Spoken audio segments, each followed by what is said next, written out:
Hi friends, இன்றைக்கி நம்ம முருகாங்கிற பேருக்கான அர்த்தத்தை தான் பார்க்க போகிறோம்.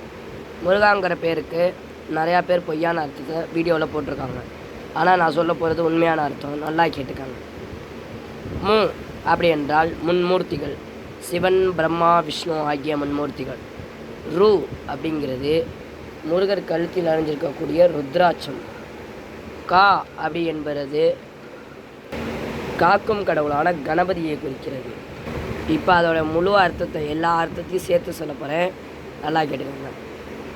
மு அப்படி என்றால் முன்மூர்த்திகள். சிவன் தன்னோட உடம்பில் பாதியை பார்வதிக்கு கொடுத்திருக்கிறார். பிரம்மா தன்னோட நாக்கில் சரஸ்வதியை வைத்திருக்கிறார். விஷ்ணு தன்னுடைய மார்பில் லட்சுமியை சுமந்திருக்கிறார். இப்பொழுது ருத்ராட்சம் என்றால் இந்த முன்மூர்த்திகள் கொடுத்தது தான். காக்கும் கடவுளான கணபதியை சொல்லும் பொழுது, கட்ட பிரம்மச்சாரியான கணபதியை சொல்லும் பொழுது ஐயப்பன் நாமகத்துக்கு வருகிறார். கட்ட பிரம்மச்சாரி என்றால் ஐயப்பன் நாமகத்துக்கு வருகிறார்.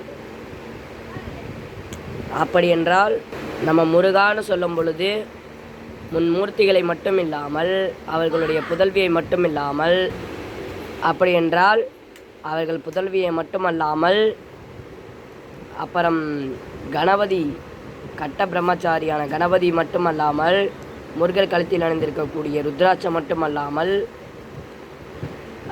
ஐயப்பன் மட்டுமல்லாமல் அனைத்து கடவுளையும் சேர்த்து வணங்குகிறோம். இதான் முருகாங்கிற பேருக்கு அர்த்தம். பாருங்கள், முருகரோட திருவடிவில் மயிலை கட்டி பிடிச்சிக்கிட்டு இருக்கிற மாதிரி இருக்குது.